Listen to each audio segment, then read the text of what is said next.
Dream Continues is brought to you in part by the San Antonio Area African American Community Fund. Good morning, and thank you for joining us for this special presentation of The Dream Continues. I'm News 4 San Antonio's Alexis Delcid. And I'm Eddie Gomez with Fox San Antonio. So today we are celebrating Dr. Martin Luther King Jr. The city of San Antonio hosts one of the largest, if not the largest, MLK March across the nation. And today, because of the pandemic, like so many other things, we're not going to see what you see here as we have every other year. Hundreds of thousands of people walking to Pittman Sullivan Park, all to honor the legacy of Dr. King. That's right, Alexis. So the MLK Commission is prioritizing the health and safety of you and your neighbors by holding a virtual celebration. So we are honored to do our part by broadcasting a majority of that production. But before we get to that, we want to remind you about our MLK Scholarship Fund and raffle. So today is your last chance to enter and win one of 5 brand new cars, thanks to Ansira. By the way, one ticket would cost $25. And this is so fantastic. We've already raised more than $142,000, you guys. That is almost double of what we raised last year. You did this.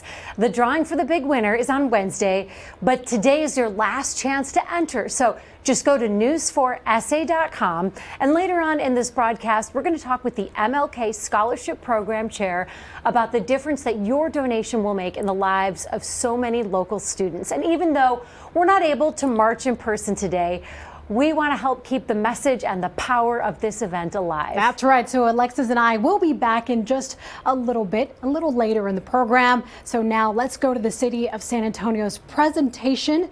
The Dream Continues. We must keep moving. We must keep going. If you can't fly, run. If you can't run, walk.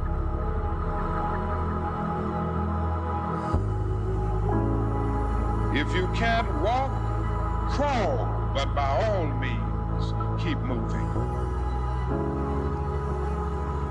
Hey everybody, my name is Yaki Smith, San Antonio native and graduate of both Sam Houston High School and the University of the Incarnate Word.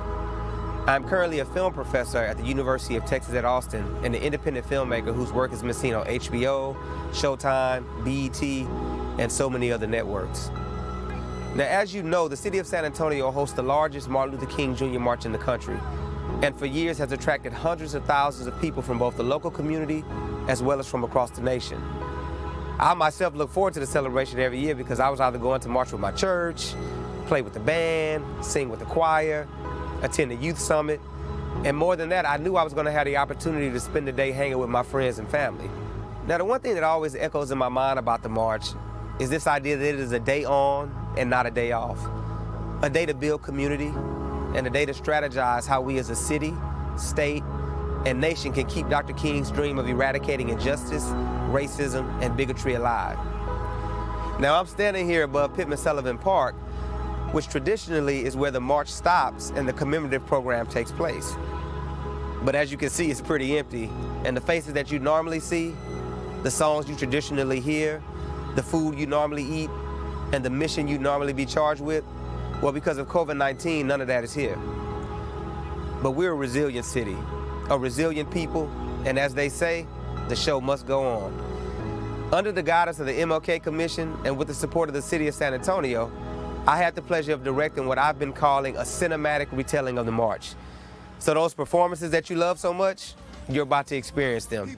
Those speeches that inspired you, you're about to hear them. And that food you love to eat, well, head over to the kitchen and whip it up so that you don't miss one bit of this beautiful celebration that we've created for you.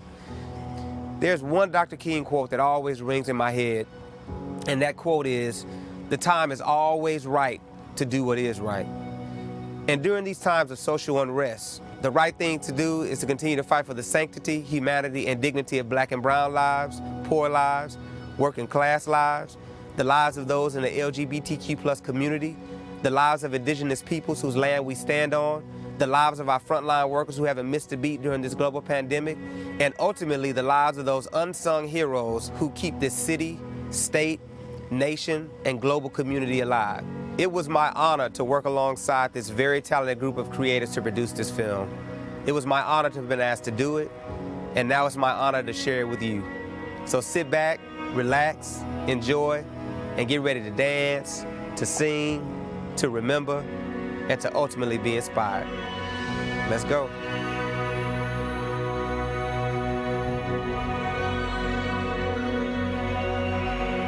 But I don't know what will happen now. We've got some difficult days ahead.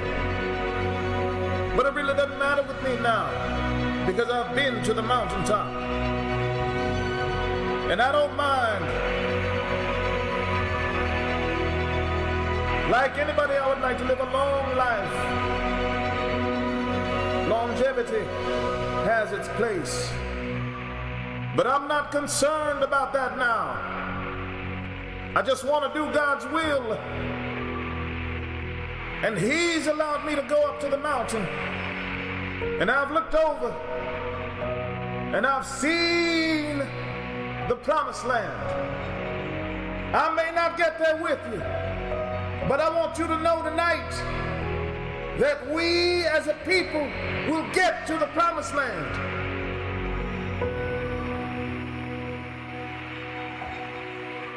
So I'm happy tonight. I'm not worried about anything. I'm not fearing any man. Mine eyes have seen the glory of the coming of the Lord. Greetings. I'm Renee Watson, and I serve as chair of the City of San Antonio's Reverend Dr. Martin Luther King Jr. Commission.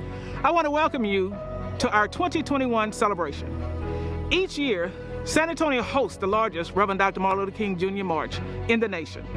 It attracts approximately 300,000 participants. With a variety of educational, inspirational, and celebratory events, we honor one of the world's most revered civil rights leaders. In order to prioritize the health and safety of our community and visitors, the City of San Antonio's MLK Commission decided to commemorate the legacy of Reverend Dr. King by virtually celebrating with this film presentation, the 53rd anniversary of the first March for Justice, organized by the late Reverend R.A. Callis Sr., a San Antonio teacher and pastor. Reverend Callis began to march in 1968 to call attention to the need for basic infrastructure on the city's east side. Since then, members, along with thousands of others who travel across the country to participate, have gathered each year in increasing numbers to reflect on their own dream for justice, peace, and equality for all in America. The San Antonio Reverend Dr. Martin Luther King Jr. Commission organizes the annual MLK March and leads the community's efforts with various events paying tribute to Dr. King. The MLK Commission was established on April 3rd, 1986 by an official act of the San Antonio City Council under the leadership of then Mayor Henry Cisneros. The first chairman of the commission was Mrs. Aronetta Pierce. I'm Mia Morris. Dr. George Williams. Pastor Jeffrey A. Garner. Gail Collins. Mark Crump. I am Harold Moore, and this is Mary Moore. Francine Prosser Johnson. Carla Walker. The mission of the San Antonio MLK Commission is to promote human equality, the principles of nonviolence, and the understanding and acceptance of racial harmony, respect, and goodwill, all as a way of building community in San Antonio and across the United States. Mere words cannot begin to demonstrate the immense pride that I feel in having been appointed by Councilwoman Jada Andrews Sullivan to chair the 2021 Commission. Martin Luther King Commission Commemorative Program Chair. MLK Scholarship Program Chair. Chairman of the Outreach Committee. MLK Fundraising Chair. The San Antonio MLK Commission Youth Empowerment Co-Chair. Martin Luther King Commission Public Awards Chair. The MLK Vice Commission Chair. We are chairs of the Reefland Committee. We invite you to celebrate today as you would with your family. Be safe, be vigilant, be all you can be in your future as you progress throughout this day. And happy MLK Day. Lift every voice and sing till earth and heaven rings. Ring with the harmonies of liberty, and let our rejoicing rise high as the listening skies. Let it resound loud as the rolling sea.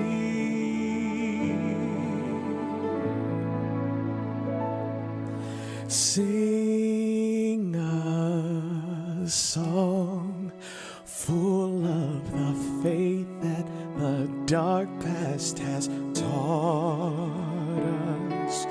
Sing a song full of the hope that the present has brought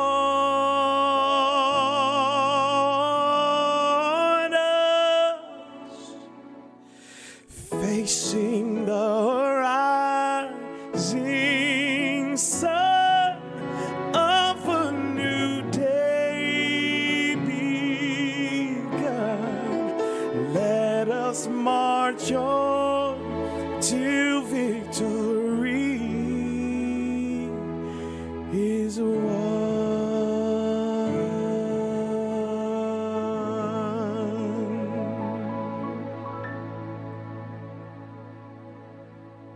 Hello and welcome to the 2021 Virtual MLK March here in the city of San Antonio.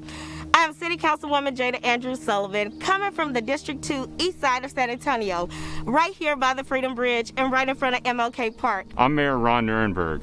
We always enjoy this great tradition here in San Antonio because our city has such an important role and place in the legacy of civil rights in America. And every year it's one of the largest events and the largest marches in the entire United States. This year, unfortunately, we have to go virtual because the ongoing pandemic has created challenges for us all.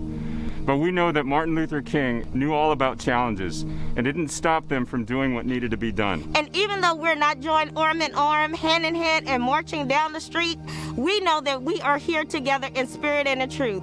The theme for this year is We Rise Up for Justice.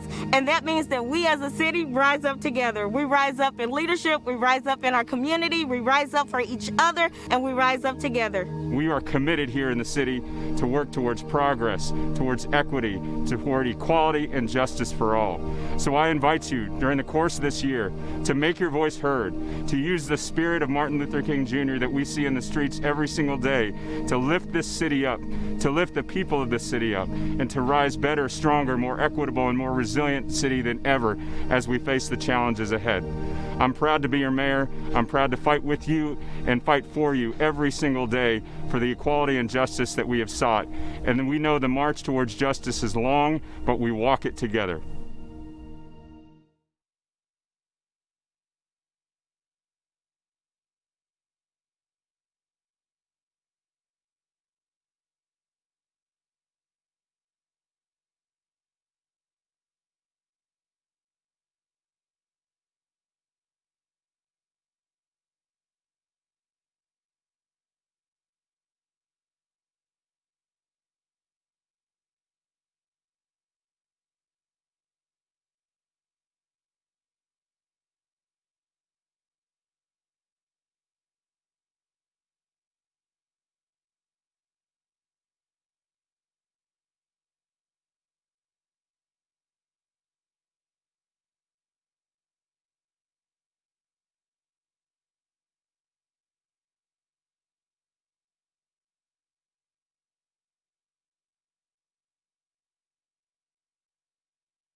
And it seems to me that white America must see that no other ethnic group has been a slave on American soil.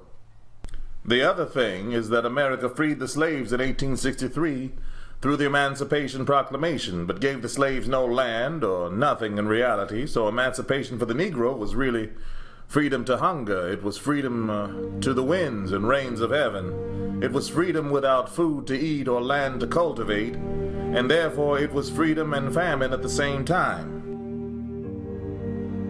We've gathered here today to celebrate the birthday of Dr. Martin Luther King Jr., not only to celebrate his birthday, but to remember what he said.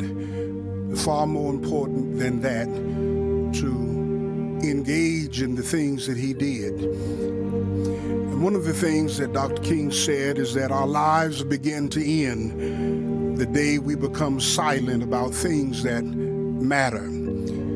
Things do matter today. If he were here, he would give an example of what a godly leader does and how he looks.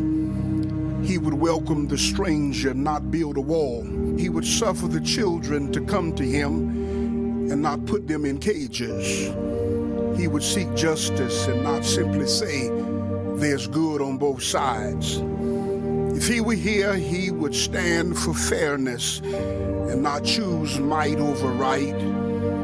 He would be an amazing example of equality and not a champion for inequality. This is the time that tries men's souls.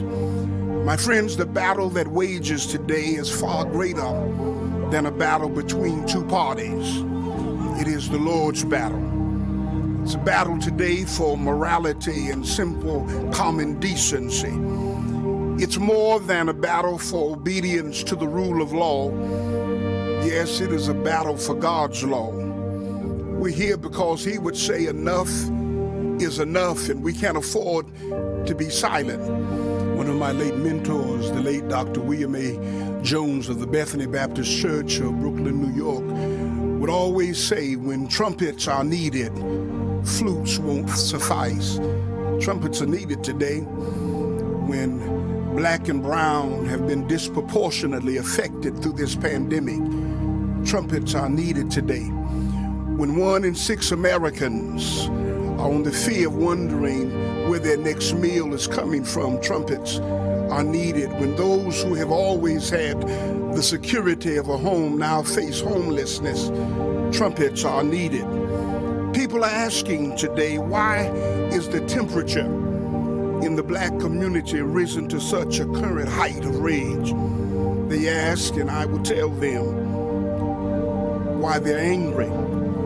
They're angry because in 1619 they were chained and brought to the shores of America as chattel. They're angry because they were forced to build a democratic nation without pay. They are angry because after the Emancipation Proclamation, Jim Crow would not allow them to enjoy unrestricted freedom. Because after the 13th, 14th, and 15th Amendments were passed, which gave blacks equal voting rights, the black codes and segregation laws erased most of the freedoms passed by those amendments. They're angry because lynching became the preferred means of black curtailment, because Emmett Till was murdered for allegedly whistling at a white woman. They're angry because Medgar Edwards, the head of the Mississippi NAACP, was murdered in his driveway, because Addie Mae Collins, Denise McNair, Carol Robertson, and Cynthia Wesley were blown to pieces after Sunday school in a Birmingham church. They're angry because James Earl Chaney, Andrew Goodman, and Michael Shawerna were murdered and buried in an earthen dam by the KKK, and the murderers were never punished. You want to know why we're angry? They're angry because Dr. King was murdered while fighting for social and equal justice. They're angry because Alton Sterling, Renisha McBride, Sandra Bland, Trayvon Martin, Michael Brown, Freddie Gray, Philando Castile, Eric Gardner, Tamir Rice, Breonna Taylor, Ahmaud Arbery, George Floyd, and too many more were killed by cops or wannabe cops who exercise murderous authority over them. When trumpets are needed, flutes won't suffice. We shall overcome someday.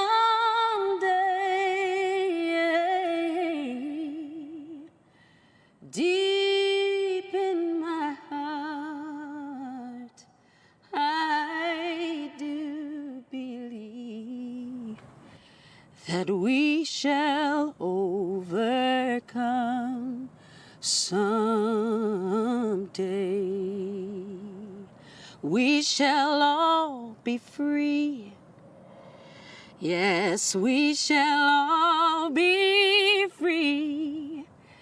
We shall all be free someday.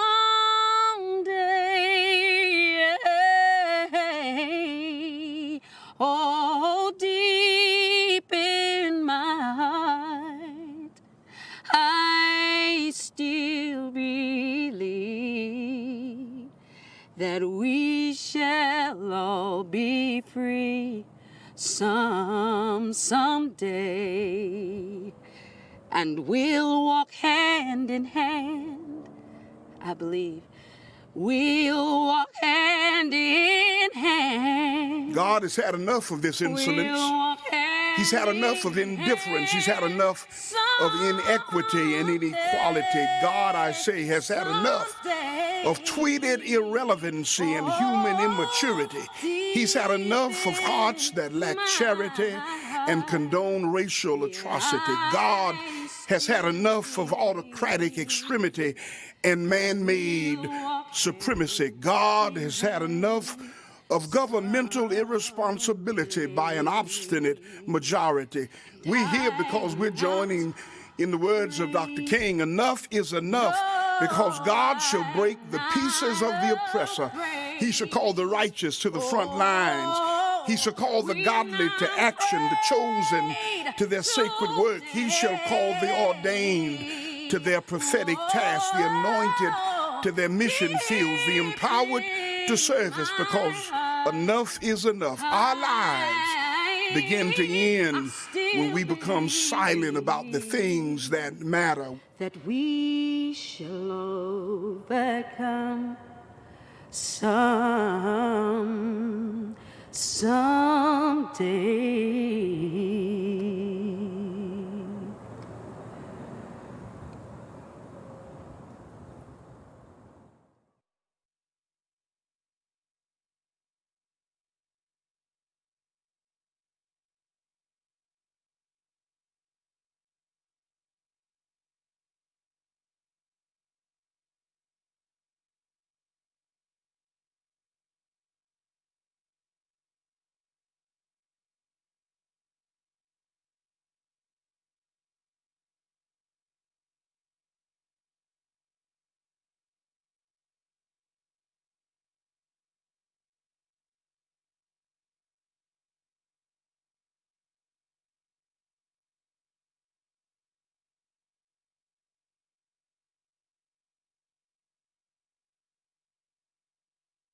am standing here with history. We have made it so many places here in the city of San Antonio. From many firsts in our county commissioner's court, to our county judges, to our county clerk, all the way to our state representatives. We as the city of San Antonio are happy to be a first in the elected majority female city council. When you see us, you see all of us. I am Lucia Nami Clark. Soy Rebecca Clay Flores. Tommy Calvert. Barbara Gervin Hawkins. Judge Rosie Speedling Gonzalez. Judge Yolanda Huff. We know that the foundation is strong and we continue to live the dream of Dr. Martin Luther King Jr. Comisionada de Condado, Precinto 1, soy la primera negra o mexicana en esta posición. Bexar County Commissioner, Precinct 4, the first African American elected to the Bexar County Commissioner's Court. I preside over Bexar County Court at Law Number 13 and the Reflejo Court. I am the first out LGBT judge elected in Bexar County. I preside over County Court 12 and the Mental Health Court.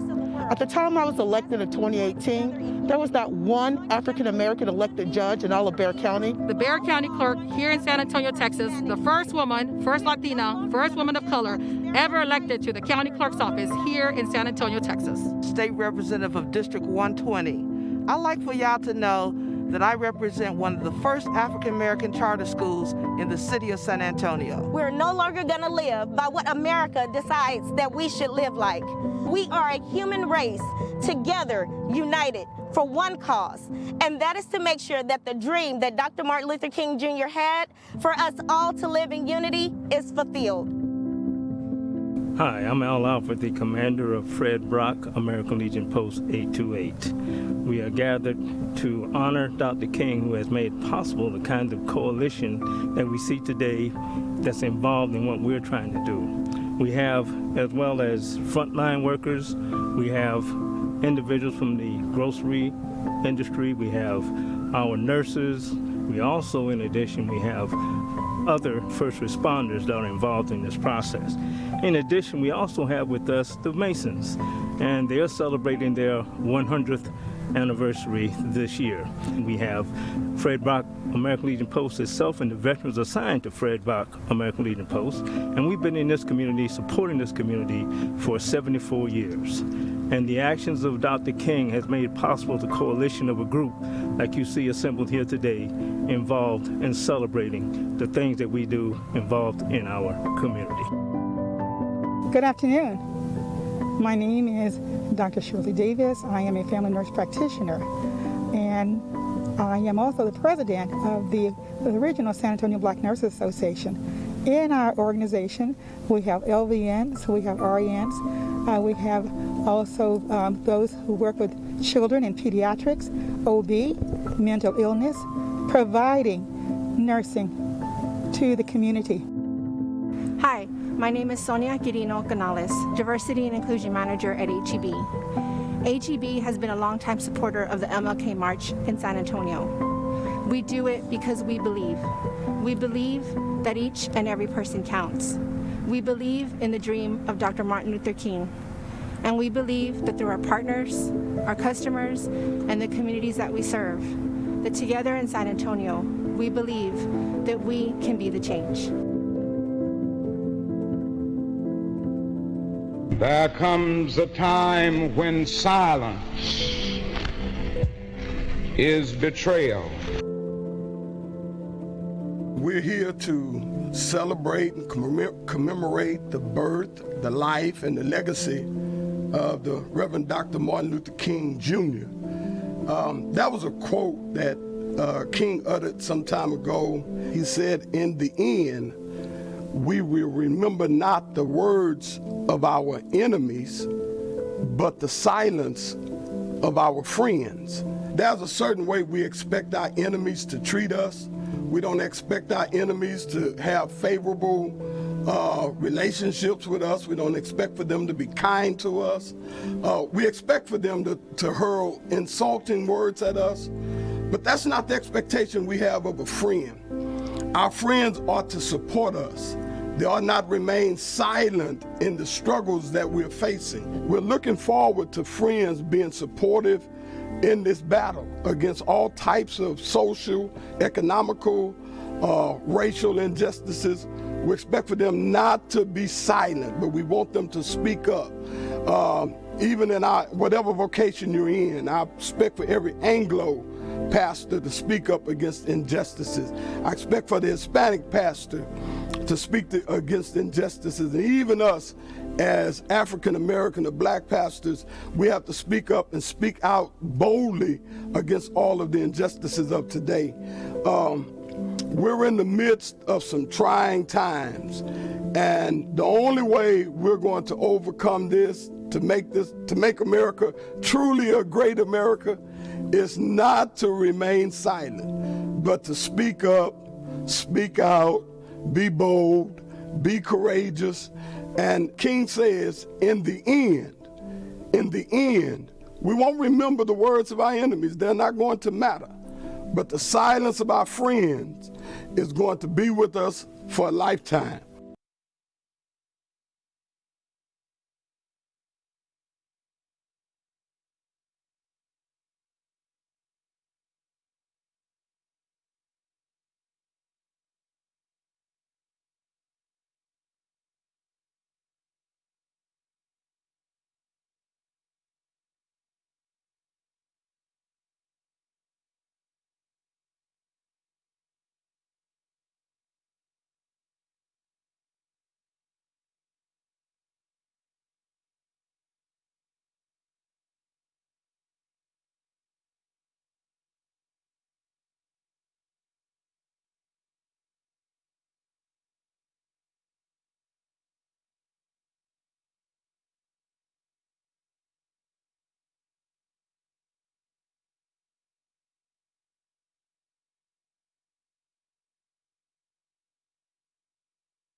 Certainly, Dr. King was interested in the decency of labor for all people, a fair wage for all people, decency for mankind as reflected in labor. Dr. King fought hard for free labor, for equalization, freedom of all men. I will always remember in 1986, I was mayor of the city, and we were listening to the national conversation about Dr. Martin Luther King Day, and there was a group in San Antonio beginning to talk about trying to organize something. It was very small, led by Reverend R.A. Callies, a real representative of the community. I mean, a human being who lived the east side of San Antonio and the African American experience. And he came to me and he said, we want to do something larger, and it just made all the sense in the world to me. And so we created a commission, had the good fortune of getting a woman, Aranetta Pierce, to be the first chair of the commission. And if you want somebody to do something, you want somebody like Aranetta. And she has breathed life into something that has had great resonance. We're standing on the spot that's one of my favorite spots in the annual Martin Luther King March. I love this spot because it's on a hill, and as you look back, when you see the crowd assembled, you understand the crowd estimates of 100,000 people. It's hard to get a feel for what 100,000 people look like until you stand on this hill and look backward every Martin Luther King Day. But it's an amazing thing. We've come from Dr. Callies and a band of about 6 followers to 100,000 people every Martin Luther King Day. I've often asked myself, and I've been asked, why San Antonio? Why does San Antonio have the largest Martin Luther King March in America? Why not Detroit? Why not Atlanta? Why not Washington? And it's a hard question to answer because the African American population here is less than 10% of the population of the city. So why San Antonio? I think there's a couple of reasons for that. One is San Antonio is a city that's dedicated to civil rights and progressive causes. We see that time and again, and therefore has a strong relationship, has learned from San Antonio's African American community. It's a long history of great contributions and great leadership and great sacrifices, and the community appreciates that and wants to be associated with Dr. Martin Luther King Day on the east side of San Antonio. My name is Mario Marcel Salas, former city councilman for District 2, professor, University of Texas. Some of the first marches took place when Martin Luther King was still alive. The Selma to Montgomery March, which King was on, Bloody Sunday, San Antonio supported him while he was still alive.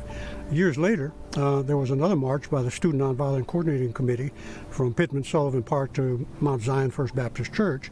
And then around 1978 or so, a lot of community organizations joined the march, which was very small at the time, but once the community got involved, it became one of the largest marches in the country. We started this march to continue the legacy of Dr. King, because Dr. King was a person who fought for voting rights and civil rights and for jobs and to keep those opportunities going. So this march was started to continue that legacy. Well, we felt real good about how it grew because we spent a lot of time organizing the community to join the march, because the action to organize it just wasn't taking place. So after we got together with a bunch of different organizations and leaders, then we filled the streets up with as many people as possible. I think it's very important that people be involved in the march, because we're talking about social justice. And the idea that the march is a parade is simply not true. Martin Luther King didn't march for parades. He marched for social justice, and that's what we are doing today. I think if Dr. King was alive today, he would be talking about police reform. He would be talking about making sure that Black lives matter and that we continue to go forth to bring a better quality of life to the citizens of this nation. And so San Antonio has kept that idea alive, that social justice must be addressed, whether it's Black Lives Matter, whether it's jobs, whether it's helping poor people. Those are the social issues that must remain in the forefront. It's an exhilarating feeling. It's a good feeling when you can look back and you see thousands and thousands of people who have become part of this largest march in the world and continue to bring the issues. As long as you continue to bring the issues, the march will grow and it will get better.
long time coming, but I know change gon' come. Oh, yes it will. It's been a long time coming, but I know change gon' come. Oh, yes it will. Look, black man, you a king in my eyes. All praises to you. Yeah, you're more than a man. You're something greater. The beginning and the end, the Alpha and Omega. And to my Nubian queens, the mother of creation. Never limit yourself to that small imagination. It ain't nothing like a black woman so amazing. Yeah, the black of the berry. You the key to greatness. And don't forget the power lies within your melanin. And don't believe them lies that they telling you. Yeah, this is for Trayvon, Sandra, and Eric them. Yeah, look, welcome to America. I can never lie in the skin that I'm better in. Make sure it's a crown on my head when they bury me. I can hear the sounds of the horns of my chariot. My melanin, I cherish it. My blackness is heaven sent. Yeah, look, black man, black man. Yeah, black man, black man. King in my eyes, way more than a man. You so much more than a man. I understand that pain you hide beneath the surface. I hide that same pain beneath the surface. In this world, we just trying to find our purpose. Just know that if you black, then you perfect. My name is Nova Cooper Jr. My son's name is Norman Cooper. He was killed 5 years ago, and we have been seeking justice for him. What happened is that he came to our home. He was staying there with us. We had 2 rookie police officers that came there. They actually tased him 9 times. My name is Melissa Wicker, the daughter of Daryl Zamalt Sr., who was murdered September 15th of 2020. My father was a loving man, married to my mother of 35 years after she passed on Thanksgiving Day 2016. He was incredible to the community. He loved everyone, and everyone loved him. I'm talking about that old school. Real wood, real big console, off in the living room, over at your granny crib, with the little TV on it where your auntie live. Yeah, that one. With your uncle riding around in the Cadillac, looking fresh, looking clean in the Cadillac. All the kids running around like they done lost their mind, and now your uncle yelling at them with a cup of yak. Potato salad and mac, car show in barbecue in the back. See the dominoes and stage is a matter of fact. And then your people talking about he gon' be right back. And you like, yo, where you fixing to go? Hold on, homeboy, cause I'm ready to stroll. Matter of fact, Big Mama needs some ice from the stove. And one more thing I gotta mention. My family and I are seeking justice for my father, who was murdered in the front of his yard. So we dropping the top. Flipping upon our mission, coming up to the stop. Looking up in the mirror and see the lights of a cop. We gotta stop whether we like it or not. No warrants, insurance good, 5 minutes we out. The cop asked Lil Bro for his license. When he reached for his wallet, all I heard was a shot. It's been a long time coming, but I know change gon' come. Oh, yes it will. It's been a long time coming, but I know a change. The larger we are in numbers, the more we can fight. Oh, yes it will. Blinded by the gleam of my melanin, or the light of gems embedded in my diadem. There is an emancipated glory beaming bright as orbs jettisoned from beneath my skin. I am still forged from beauty even when I'm struggling. They can never purge our virtue by any means of degradation. I believe my change gon' come, no matter the situation. I believe my change gon' come, no matter the situation.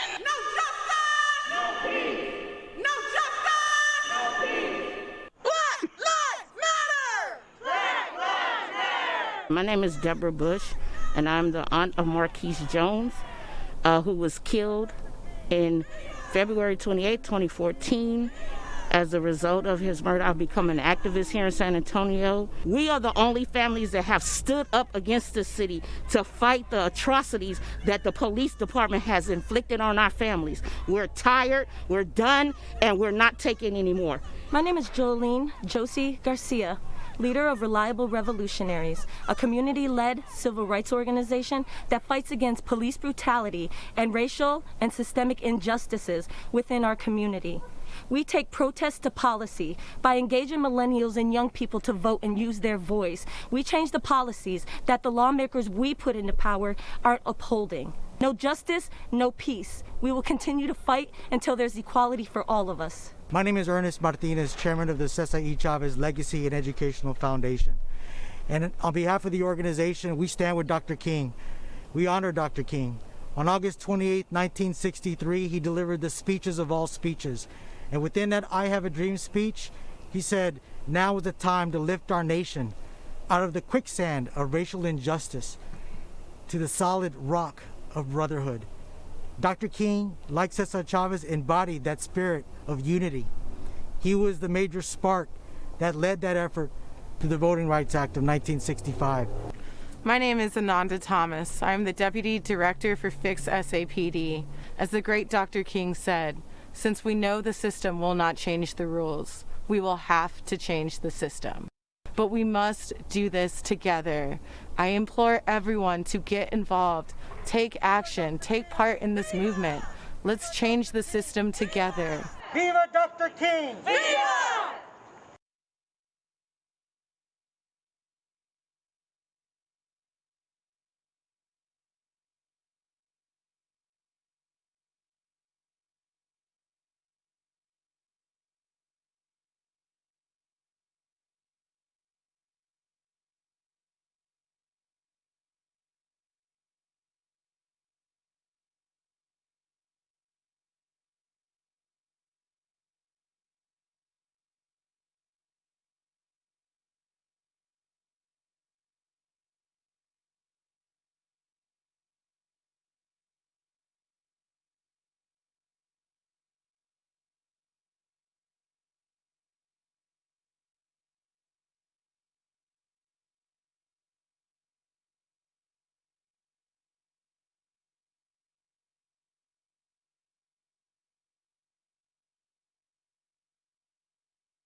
I'm Francine Prosser Johnson, the Martin Luther King Jr. Public Awards Chair.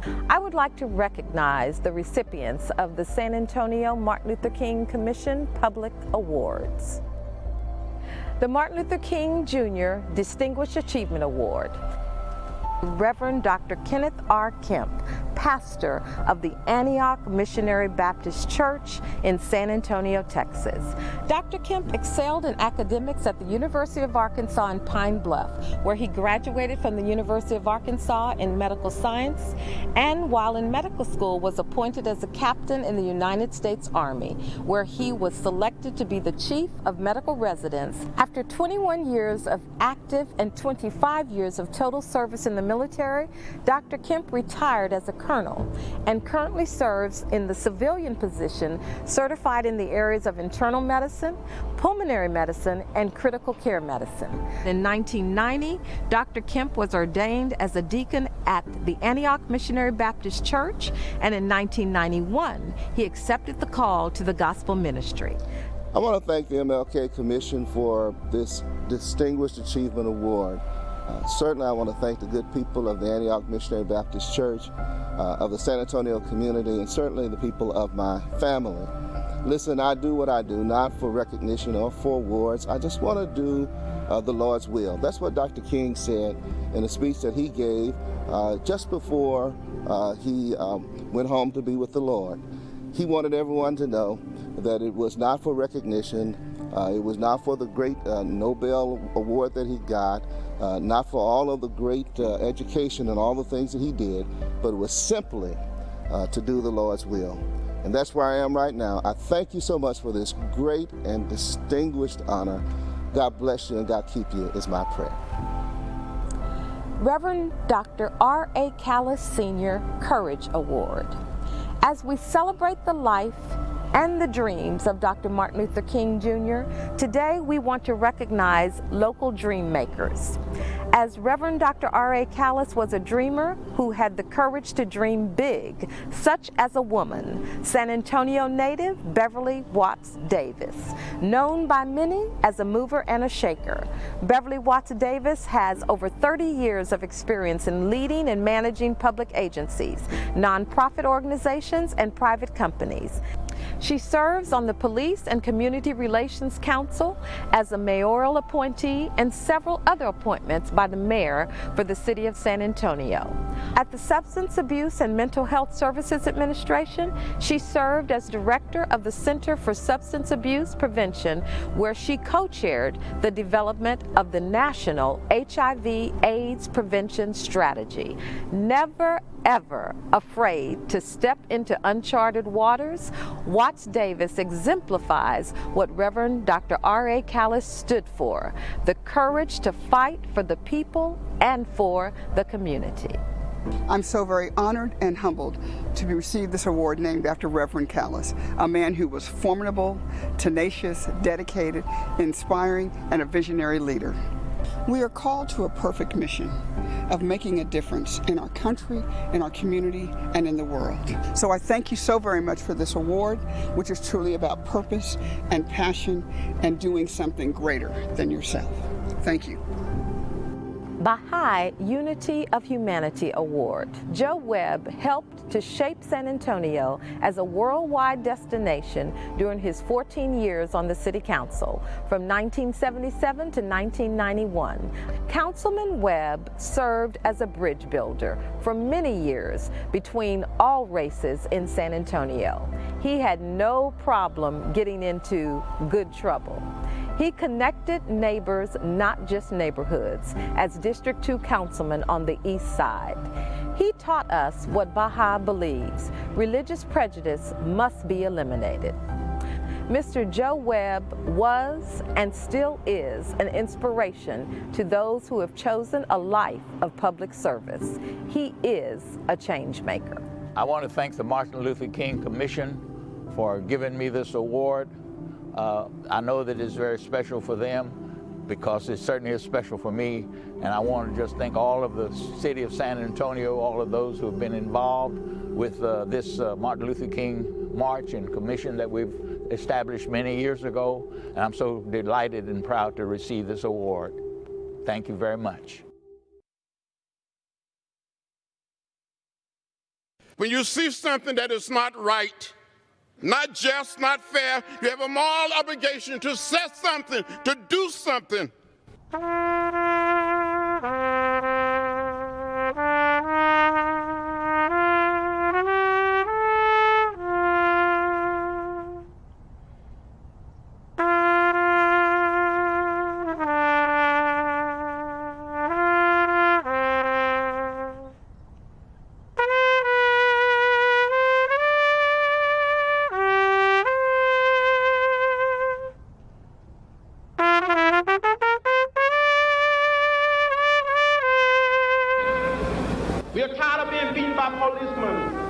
We're tired of seeing our people locked up in jail over and over again. And then you holler, be patient. How long can we be patient? We want our freedom, and we want it now.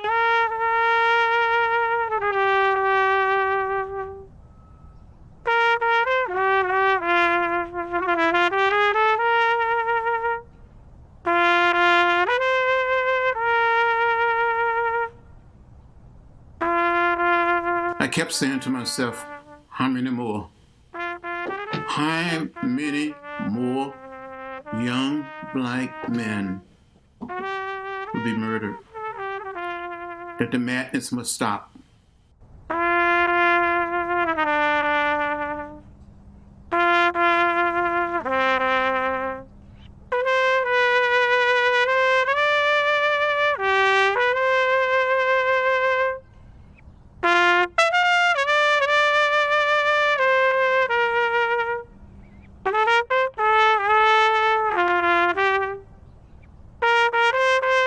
It is my hope that we are on our way to greater change, to respect the dignity and the worth of every human being. And it doesn't matter the color or the background, or whether they're male or female, gay or straight. We will come to that point and say we're one people, we're one family, we all live in the same house. Not just the American house, but the world house.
My name is Charles Hood, Fire Chief of the San Antonio Fire Department.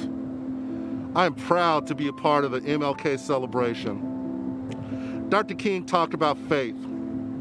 He talked about hope. And more importantly, he talked about courage. Those are the things that are critical to us surviving in this city every single day. Being a fire chief and being one of several fire chiefs that are African American in major cities across this country gives me great pride. Our department is diverse. We mirror the citizens that we serve. It is important for us to remember this March. COVID has caused us to separate. COVID has caused us to distance. But we understand this is temporary, so we must be resilient. We must have hope. Because without hope, nothing is done. We must have faith. You have to take a step and not worry about the staircase being there. These are quotes from Dr. King. We celebrate his legacy. We celebrate his life. The San Antonio Fire Department is here to protect this historically significant city. Thank you, Dr. King. Hi, I'm Bill McManus. I'm the police chief here in San Antonio, and I'd like to share with you a little bit of personal thought about MLK that I took from the letter from the Birmingham jail. Actually, we studied that when I was in school, and the impact of that letter gives you a very, very clear understanding of where Martin Luther King Jr. was coming from. His message today is probably more important than ever. And if you would have told me that the march this year was going to be canceled, I never would have believed you. Martin Luther King's message against segregation and racism must be heard, and it must continue. And it's important in law enforcement today more than ever. And as police chief here in San Antonio, that message is most important to everything we do and everyone we deal with. Equality, social justice, it's all encompassed in what we do every day on the street. I'm Bexar County Sheriff Javier Salazar. The reason that it's so important that we celebrate Dr. King's legacy is because while his presence was so much larger than life, always clean, always polished, always professional, and the epitome of a gentleman with that loud, booming voice of his, with that distinctive vibrato, you always knew exactly what it was that he was demanding. He wasn't asking, he was demanding, but nonetheless, he was doing it in such a way that left us all in awe. And so while during his lifetime, he made so many undeniable strides in making his dream come to fruition, clearly we still have some work to do in this country. And his dream transcends time. It transcends life and death even. And so while he's no longer physically here to carry on that legacy, we are here, and it's our job. It's incumbent upon us to continue that movement forward. My name is Officer Williams with the San Antonio Police Department. I'm also the president of the San Antonio Black Police Officers Coalition. The San Antonio Black Police Officers Coalition ensures that we bridge the gap between the community and the police officers by ensuring that the community sees officers of the same ethnicity and neighborhood background. We attempt to insert ourselves in the community and have these conversations with the community so that not only can they understand where they are coming from, where we are coming from too. The Martin Luther King March means more to me than just a dream. It is my reality. I get to live every day. And I would like to thank Dr. Martin Luther King for stating that dream, because it gives me the motivation I need to continue to be the best person that I can be.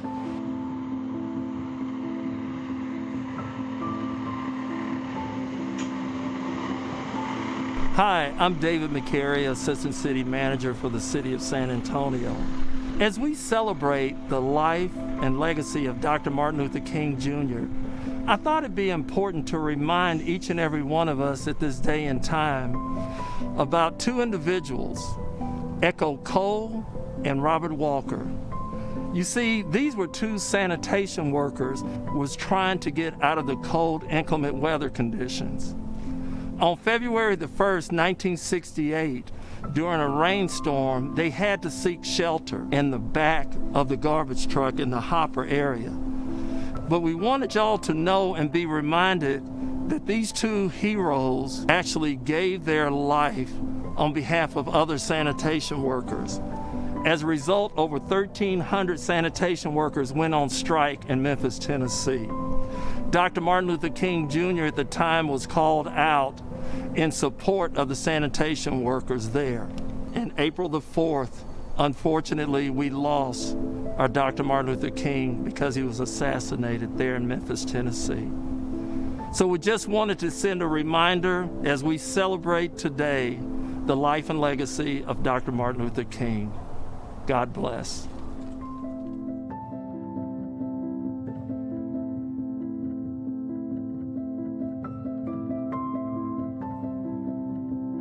The San Antonio MLK March has been a tremendous model for the United States.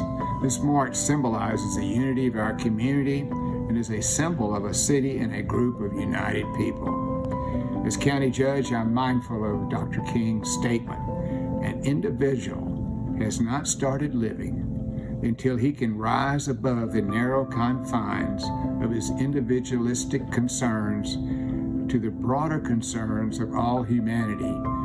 San Antonians have stood up during this very, very difficult year as we face the tremendous damage done to us by COVID. Thank all of you for looking out for each other, and wish all of you a much better year next year. Dr. King's legacy is the very reason why I am blessed to identify myself as Catherine Brown, your first female African American constable here in Bexar County.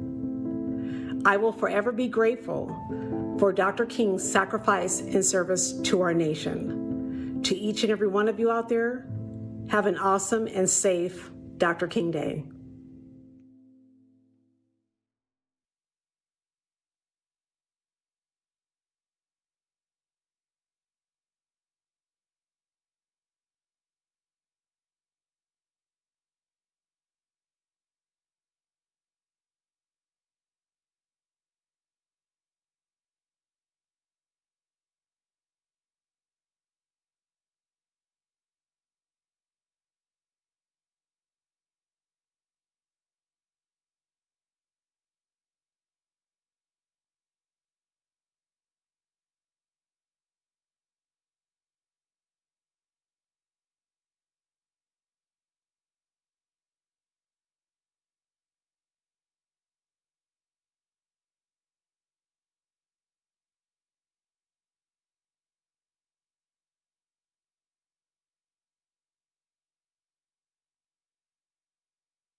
From a content point of view, the issues are inextricably tied together. In the final analysis, there can be no peace without justice, and there can be no justice without peace.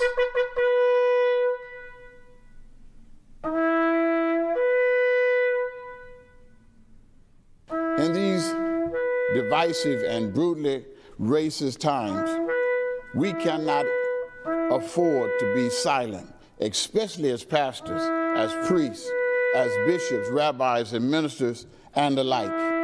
As diverse as we are in our doctrine, there must be a moral compass. Dr. Martin Luther King Jr. leaves us a treasure trove of initiatives and encouragements and examples that cross social, economical, racial, religious boundaries. No better time such as this to echo Dr. King's words from a speech in the year of 1967, April the 15th, as he mobilized the end of the Vietnam War. He uses a bully pulpit to address the sin of neutrality. The hottest place in hell, he says, are reserved for those who, in periods of moral crisis, maintain neutrality. Dr. King, a black Baptist preacher who refused to be intimidated by the faces of any who opposed preaching against amoral leadership and followers of these hateful and inhumane movements. We all as human beings should follow the lead of our Christ Do unto others as you would have them do unto you. Martin King was assassinated because he said something. John Lewis said to us after the Bloody Sunday, he says, say something. George Floyd, Breonna Taylor, and the innocent blood of many brown and black and other minorities say to us all, we cannot remain neutral. Not just black pulpits, but white, brown, and every pulpit. Not just black elected officials, but all elected officials. Hold me accountable for it, because I'm the mayor of this goddamn city, and we're gonna make change together, okay? We have to strategize and then mobilize so we can characterize the attitude of Dr. Martin Luther King. When we come to Washington, in this campaign, we are coming to get our check. There is a moral rot, and it is the avatar of our present administration. We must get together as brothers and sisters and live as one in this society. We are swiftly moving toward self-annihilation.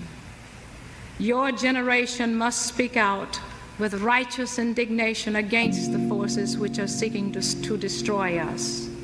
Hello everyone, my name is Jessica Kemp. I am the Minister of Children, Youth, and Young Adults at the Antioch Missionary Baptist Church. I'm so excited to just talk a little bit about what it means to me to be a part of Martin Luther King's dream and the march that we have here in San Antonio. One of the greatest things about the Civil Rights Movement is that it wasn't restricted just to a few people. The Civil Rights Movement was impacted by so many, and I'm especially excited about the women who played such a huge role in being a part of the civil rights movement. People like Fannie Lou Hamer and Mahalia Jackson and so many others. One of the women that really inspires me, her name is Prathia Hall. Prathia Hall is a preacher. She was a Baptist minister. She was a member of SNCC and the SCLC. Back in September 1962, she was at a service commemorating a church that was recently bombed. MLK was actually in the audience. She began to pray about her vision for what our community could look like. She prayed and she would repeatedly say, I have a dream. I have a dream, God. I have a dream. They say that was the night that Dr. King was inspired by her words to start preaching about having a dream. Listen, I don't know about you, but I desire so much for our community, our world, our nation, to be a part of Dr. King's dream, for that dream to come into fruition. And I see it happening. I do, especially as we look forward to the inauguration of the first African-American woman who happens to be Jamaican and Indian, who happens to be an HBCU grad, a member of Alpha Kappa Alpha Sorority Incorporated, the Links Incorporated, who has touched our community, our world in so many ways.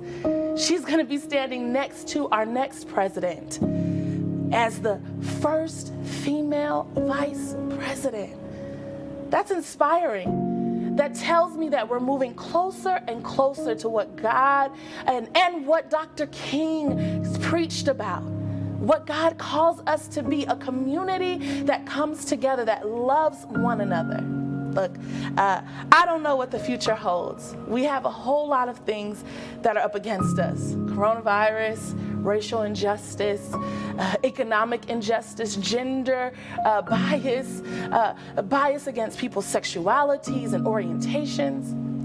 But I just believe if we really hold on to Dr. King's dream, if we really take that on and make that a part of our belief system, that eventually we will overcome. We'll become more like the community that so many fought for, bled, and even died for. We'll be more like what Dr. King talked about when he said, I have a dream. I believe it.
My name is Aaliyah Lavender Jewel.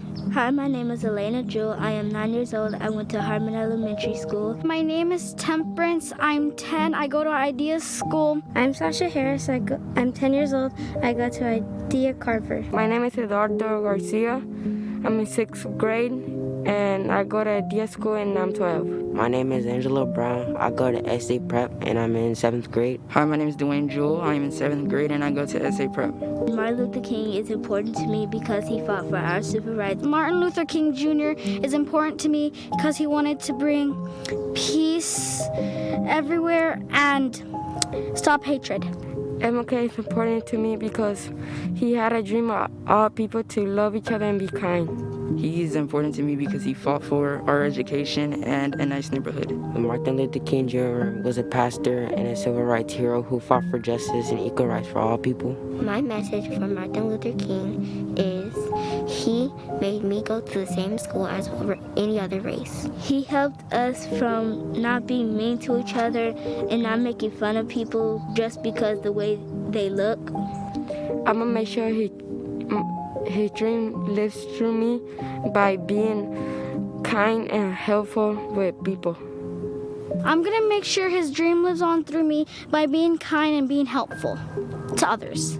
I want to make sure his dream lives on through me by being a kind person and treating people how they want to be treated. Hello, my name is Shawnice Hawley. I am the Youth Summit Chair for the City of San Antonio's Dr. Martin Luther King Jr. Commission, and I am your Mrs. Texas United States 2020. We're here today to celebrate each and every one of these young women. We're here to celebrate beauty, the beauty of diversity, the beauty of strength, and the beauty of every young woman around the world. As a woman of color, a Black woman, I find it very difficult sometimes to understand exactly what that ideal of beauty is. And sometimes we have the unnecessary strain to put our beauty into a box that looks like something that may not absolutely represent each and every one of us. But what I have come to find is that beauty is recognizing each and every young woman's unique aspects and embracing that beauty, cultivating it, and allowing it to be exactly what it is meant to be, their unique and natural beauty. Look around. Each one of these young girls has something that was instilled into them. I am so grateful to be able to work with each and every one of them. And I look around and I wonder how many girls around the world are wondering what their unique beauty is. I want you to remember that your beauty is unique, and unique is beautiful. Hello, my name is Destiny Morin. I'm 11 years old and I am in the 6th grade. I attend Bernal Middle School and I'm in the first place winner to the City of San Antonio Arts and Culture Department poster contest for the Martin Luther King competition. I drew this because it shows that someone is stepping up to be a hero. I drew this because I wanted to let everyone know that everybody's equal.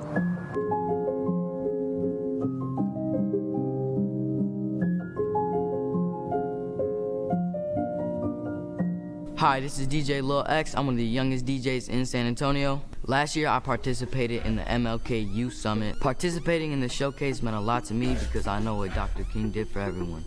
And without his dream, I wouldn't be able to live my dream. And now I want you to get ready to see my music video, Exit Out. The little man with the big plan, DJ Lil X. Everyone just gather around.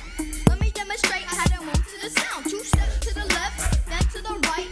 Break it on down like you love your life. Back to the subject in the matter at hand. But I track that stack from my dad, my man. Shout out to my pops, motivated, no doubt. And if it's negative, for whatever it is, we exit out.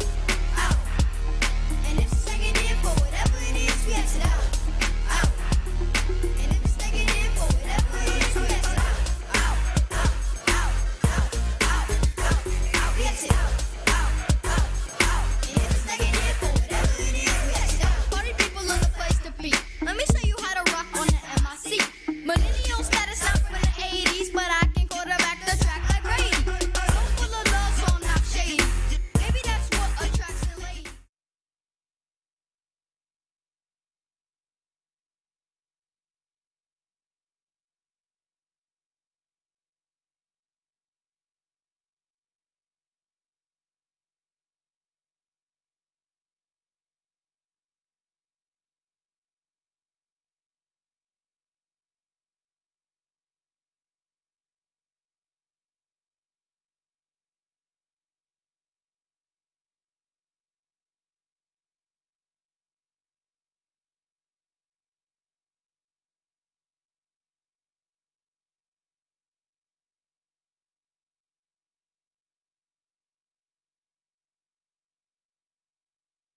My name is Myron Anderson, and I am the Vice President for Inclusive Excellence at the University of Texas at San Antonio.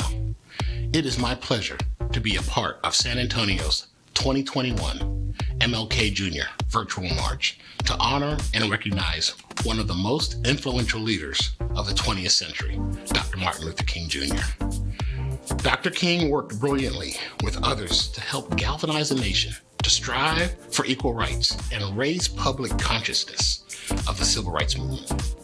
Once more, he was passionate about the power of education. He once said, "The function of education is to teach one to think intensively and to think critically. Intelligence plus character, that is the goal of true education."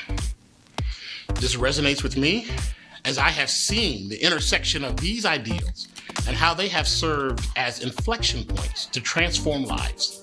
Dr. King's message is more significant now than ever, and I feel so fortunate to witness the impact of his work among UTSA's faculty, staff, students, and alumni on a daily basis. Thank you.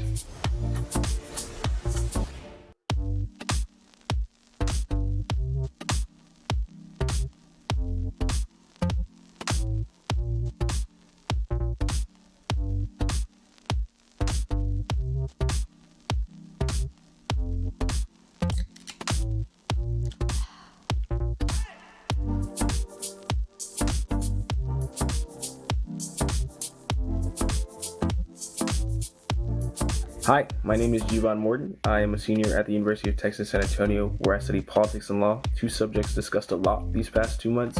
My name is Alyssa Owens, and I go to Texas A&M in College Station. My major is business. My name is Devin Moore, and last year I received the MLK Scholarship to help me in my first year of college.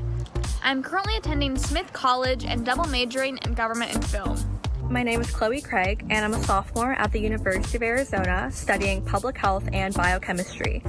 I'm extremely interested in global health and exploring how health inequities can affect underserved communities in the healthcare setting. My name is Mackenzie Hervey. I am a first-year communications major, and I was awarded the MLK Scholarship for 2020. The Martin Luther King Jr. Scholarship has significantly reduced my burden for paying for college and has allowed me to dedicate more time and focus on my academic performance and take time off of work and take advantages of the many valuable opportunities and mentorship programs that are out there. The MLK Scholarship has really helped me pay for my meal plan in college. As a first-generation college student, I need all the help I can get, and this scholarship made it possible for me to attend the college of my choice. I've been able to attend a large out-of-state university that has challenged me, allowed me to participate in research, and given me access to a diverse population. Specifically, I'm involved in an organization that plans free monthly medical clinics in Mexico due to my school's close proximity to the border. This scholarship means so much to me, especially this year as I start my new journey of college throughout a pandemic. And this really helped me to stay focused and persistent on my studies rather than having to figure out how I was going to pay for schools. Thanks, and Diego. So thank you so much for your support. I'm very grateful for this opportunity that was provided for me, and I will continue to try to make this world a better place. I really, really appreciate the scholarship, and I'm so grateful to the committee. My hope is that for years to come, this commission will be able to continue helping students along their educational pathways as it has helped me. Thank you. Good morning. We're the presidents of the Divine Nine organizations here in San Antonio, Texas. We were all founded on brotherhood, sisterhood, education, and community service for all. We are here celebrating the Martin Luther King anniversary once again, and we certainly hope that everyone will continue to remember him, his service, and what he stood for in the United States and in the world. All of our organizations are still pertinent. Most of us were founded anywhere from 1906 all the way up to 1996.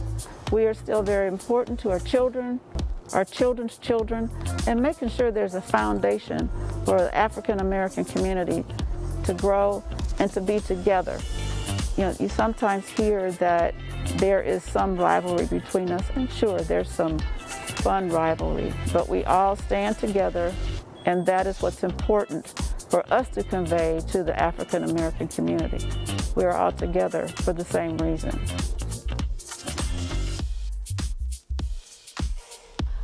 Hi, my name's Alicia Perry, and I am board trustee for the SAISD Independent School District, representing District 2. I am here with my fabulous campus leaders, and we're here to celebrate the MLK March. Unfortunately, we weren't able to have it in person this year. However, we can still share all of the celebrations that Dr. King did for our community.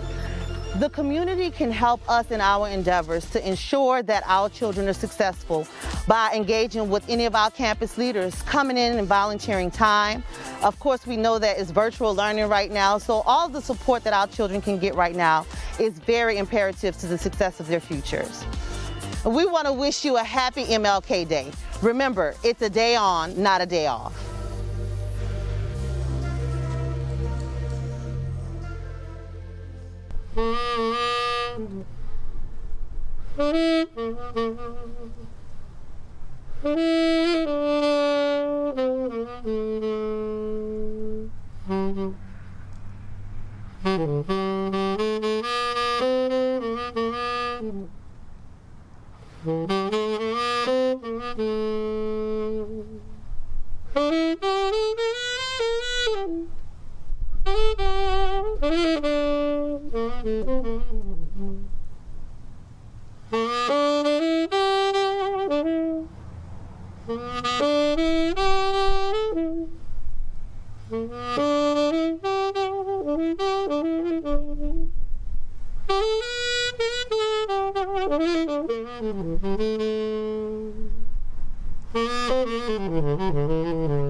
Well, Martin Luther King Jr. is certainly an iconic figure in our American history, without a doubt.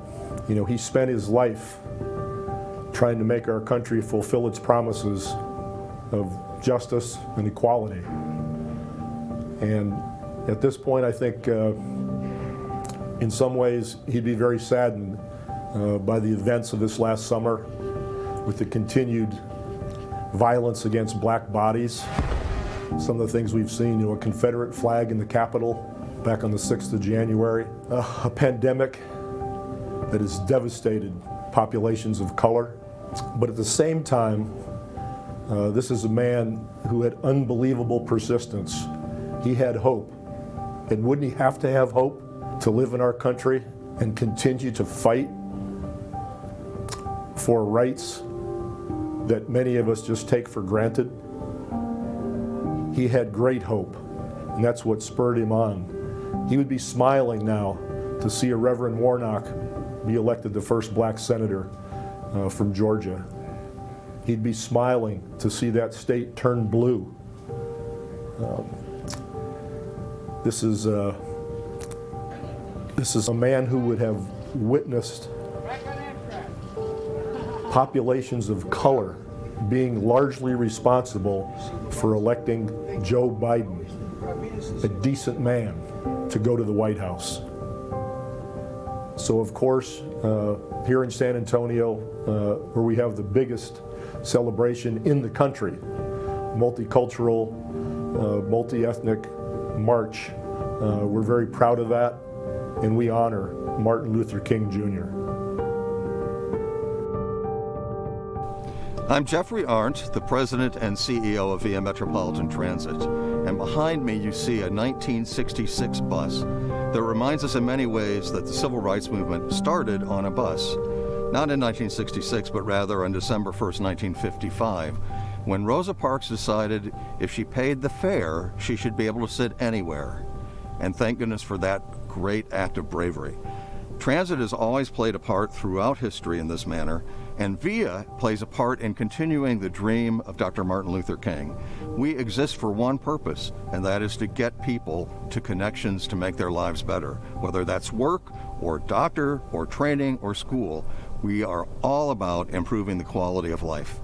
In this year of the pandemic, VIA has taken extraordinary steps to ensure the safety and well-being of our customers and our heroes, the VIA heroes, the operators and the mechanics that make sure that people have access to their jobs, to their medical treatment, to their training, to their schooling during these difficult times, as well as people who simply need access to a pharmacy or a supermarket. We are proud to continue in the spirit of Dr. Martin Luther King, equality and access to opportunity for everyone. And so I say, Viva Martin Luther King Day, Viva VIA.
closing, I wish to leave you with two things.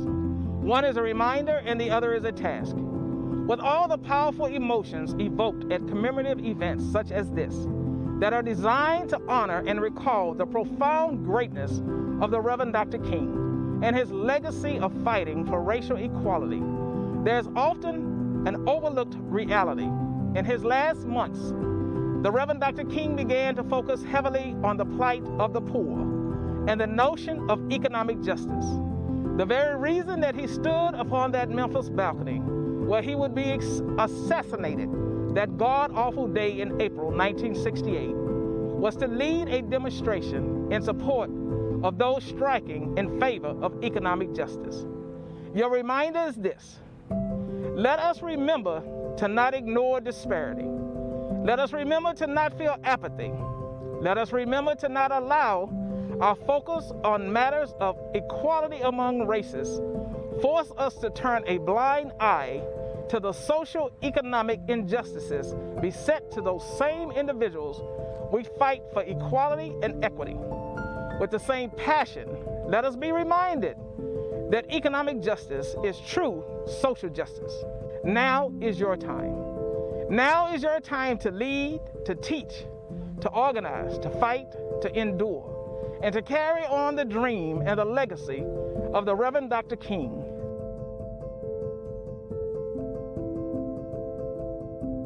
My name is Cecile Ray. I am 101 years old. The dream lives on. Yesterday, today, and tomorrow. And we are not done yet. We're speaking with the man behind this incredible production, local filmmaker Yaki Smith. That's coming up.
Hello, I'm Fox San Antonio's Ryan Wolf. It is great to have our special guest, Yaki Smith. He is the man behind the virtual version for the MLK March that you just saw. Now, you were born and raised right here in San Antonio. Tell us what this means for you to make this film. Yeah, it means a lot. You know, the march has played such an integral part of my life for as long as I can remember. And so I knew two things going in. One, there was a lot of pressure to make this thing right because I know that the city of San Antonio loves its MLK celebration. We have one of the largest in the country. And then two, you know, the fact that I am a filmmaker from the east side of San Antonio, I wanted to make sure that I could make something that the city could be proud of, that when people watched it, that they felt like they were immersed in the story and that they felt like they were actually at the march. And so it's an honor now to have my brand as a filmmaker forever connected to this celebration. tell us really what was the true inspiration behind this film, the root of all of this. Yeah, I think one of the big things that the commission charged me with is one, creating something that retained the celebratory nature of the march, something that really weaved in the history of the march, something that, again, obviously paid homage and tribute to Dr. King and his legacy, but also something that would bring it into present day and show sort of how the struggle that MLK was going through when he was alive, how in many ways we're still going through that thing. And so his words, as you heard, echo throughout the whole piece. And then they are also met by, people who are actually out right now, activists, elected officials, people who are out right now still fighting for social justice. And so the vision was, again, to create something that would take the Dr. King that we have always known, and then to introduce a new king, right? The king who at the end of his life, was saying things like silence is betrayal, and we're coming to get our check, and really, really making sure that we captured that king as well. Fascinating conversation with you, Yaki Smith. Thank you so much for joining us, and great work. It's always wonderful to see, the local homegrown talent, like you said, from the East Side. So impressive work. Congratulations. Thank you so much for having me. All right, we'll be right back.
Welcome back. So right now, Fox's Yami Vidkin talks with our group news director, Blaise LeBay, about how he implemented Martin Luther King's legacy into our news world.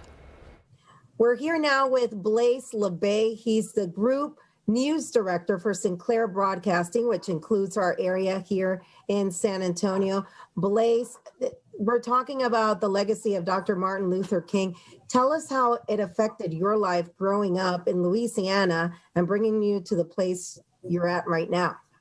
There was a profound effect on me from even a young age that I saw that there was somebody who was making a difference to showcase that African Americans were people and that they were equal. How do you think the opportunity to have a more diverse newsroom has opened it up to show things that other people may not otherwise see and may not quite believe unless we're there showing it with a camera? Right. I think the first thing to think about is our industry is the broadcast industry. And if we remember broad means wide, and that's inclusive. If you view things from one point of view, that's called propaganda, and that's not what we are.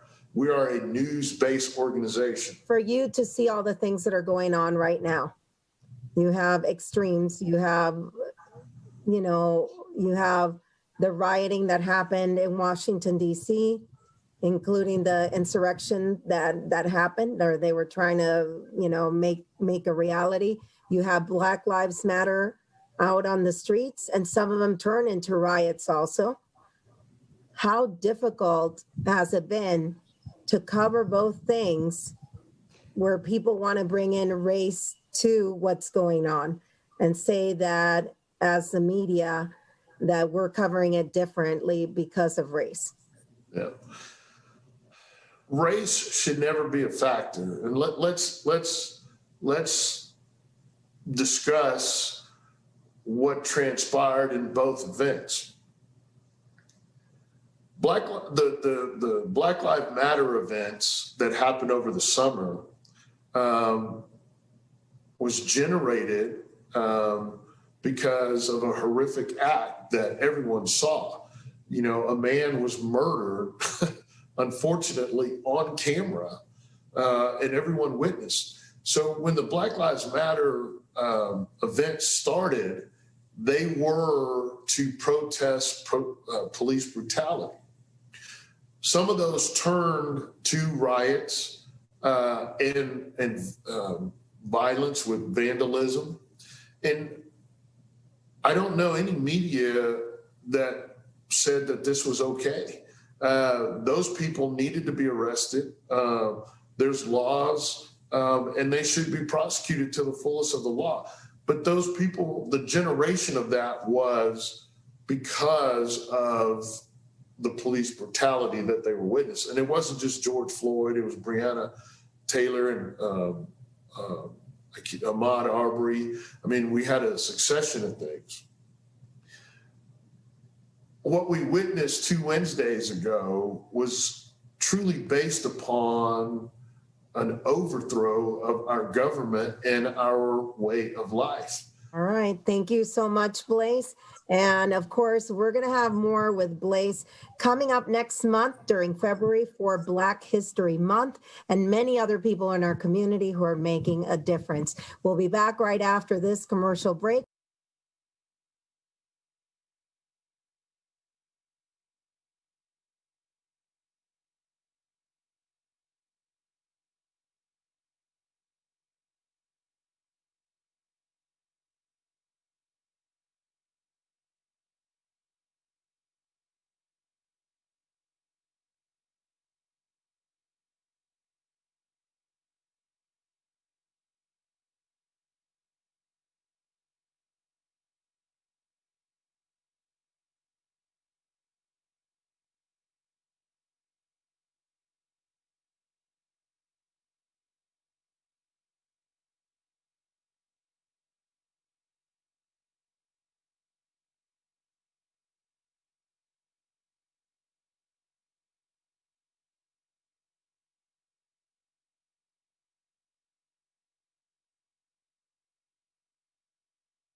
All right, welcome back. We have Dr. George Williams with us. He is the MLK Scholarship Program Chair. Thank you so much for joining us today. First of all, we want to hear a little bit about the MLK Scholarship Program and who exactly is eligible to apply for this. Yeah, thank you so much for having me and really supporting our cause. Each year as part of our celebration here in San Antonio that focuses on youth and education. The MLK Commission administers this MLK Junior Scholarship Program. These scholarships are helpful to fund portions of college tuition for several of our deserving students right here in Bexar County. So eligibility: be a graduating senior from a school here in Bexar County, be a Bexar County resident for 1 year and a U.S. citizen, and then also have a minimum cumulative GPA of a 2.5 or equivalent. And let's talk a little bit about the raffle, because everyone loves a good raffle. How much does it cost to enter, and what cars are available as prizes? That's always an exciting prize. It is exciting. Special thanks to Ansira Auto Group, who has not only donated 1, not 2, but 5 cars of your choice. And so $25 are the raffle tickets, but don't just settle for 1. So really great cars to drive around and really enjoy. And I'm sure this is an exciting opportunity for so many students, especially, high school seniors. How many scholarships are you all looking to give away? I get goosebumps every time I talk about the fundraising that's happening this year. We have exceeded already what we have gained last year. And so in previous years, we were able to help, at least 25, 26 students. Now, with more people giving and providing opportunities for our students. Maybe we're actually going to go to you and see how much that we actually did raise. Dr. Williams, thank you so much for joining us today. Thank you so much, and happy MLK Day. That is right. By the way, we have now raised more than $147,000. And the drawing for the raffle is on Wednesday, but you only have until midnight tonight to enter. All you have to do is go to foxsanantonio.com and just to get one of those tickets, again, $25. So by the way, hope you enjoyed this special presentation of The Dream Continues. You can watch the entire film on the city's TVSA. We have a link to that on our website. And if you're watching us right now on News 4 San Antonio, stay tuned for our news at noon. Thank you for joining us. Have a great afternoon.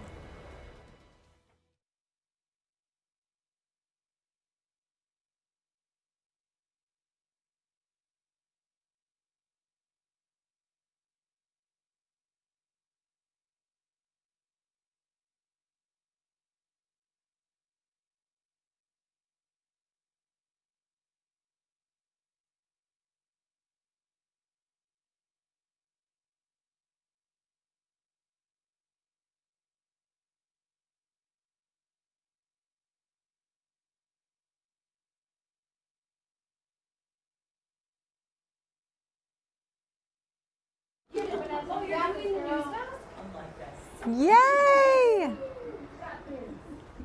That's exciting. She looks so excited.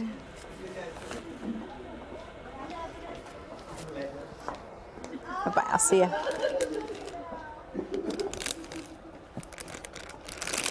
That's kind of how I feel when I do traffic, right?